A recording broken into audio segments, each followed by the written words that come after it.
आज मुख्यमंत्री डॉक्टर मोहन यादव जी की अध्यक्षता में कैबिनेट की बैठक संपन्न हुई है।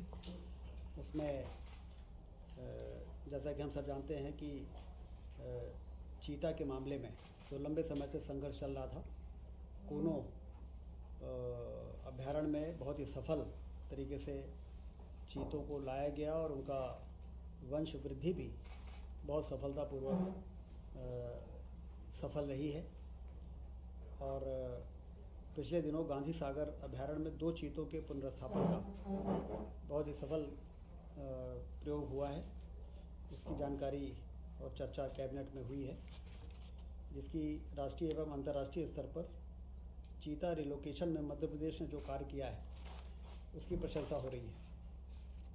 ग्वालियर में देश का पहला टेलीकॉम मैन्युफैक्चरिंग जोन बन सके, इसके लिए राज्य शासन ने अपनी सहमति भारत सरकार को भेज दी है और ऐसी उम्मीद है कि भारत सरकार की स्वीकृति के बाद 12,000 करोड़ के निवेश की संभावना तथा इससे 5,000 रोजगार के अवसर सृजित होंगे।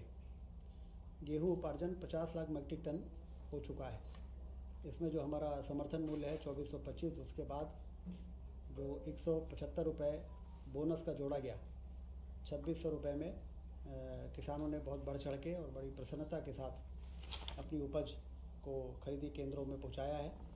और ऐसी उम्मीद है कि 5 मई तक जो टारगेट है 60 लाख मीट्रिक टन के उपार्जन का, वो हमारा पूरा हो जाएगा।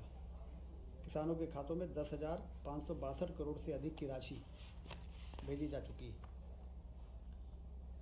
ग्रीष्मकाल में पेयजल व्यवस्था की सतत समीक्षा की जाए, इसका निर्देश माननीय मुख्यमंत्री जी ने सभी प्रभारी मंत्रियों को दिया है कि अपने अपने प्रभार जिलों में दौरे के समय पेयजल की समीक्षा जरूर करें। और जल गंगा संरक्षण का जो अभियान चल रहा है 15 जून तक 16 जून तक, उसमें कहाँ क्या संभावनाएं हैं, कहाँ पर हम तालाबों का गहरीकरण कर सकते हैं, कहाँ हम स्टॉप डैम बना सकते हैं, जिससे पानी का संग्रहण हो और उससे हमारा नीचे का वाटर टेबल जो है वो इम्प्रूव हो सके।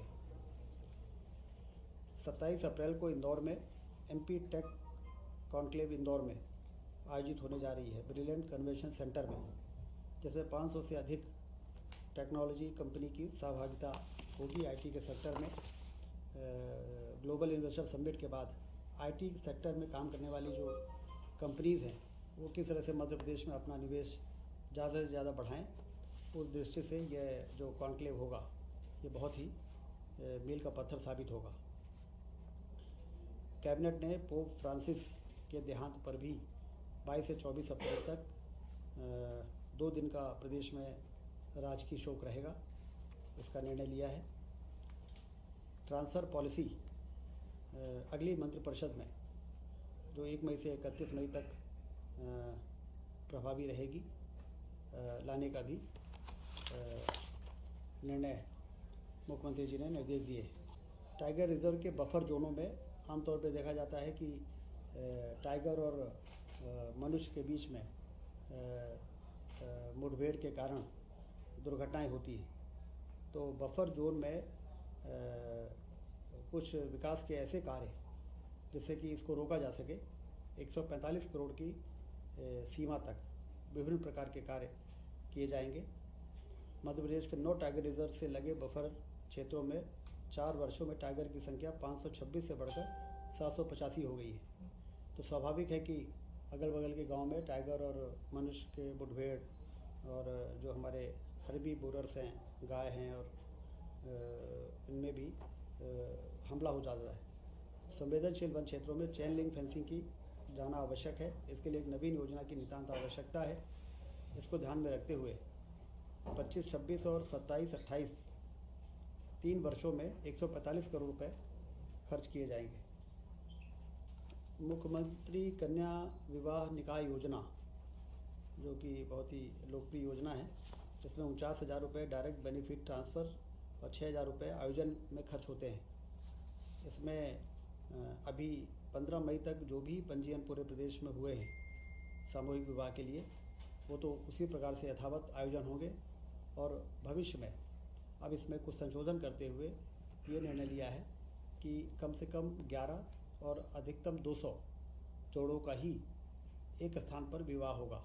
जिससे कि व्यवस्था ज़्यादा बेहतर हो सके और ज़्यादा ठीक प्रकार से जो वर और वधू के परिवार और परिजन इकट्ठे होकर जैसा एक व्यवस्थित तरीके से उनके विवाह के आयोजन हो। संख्या बढ़ सकती है,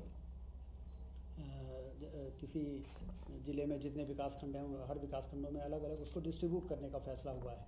एक ही जगह 1000-2000 जो शादियां होती हैं उसमें एक मेला जैसा हो जाता है और लोग शादी का उतना आनंद नहीं ले पाते हैं।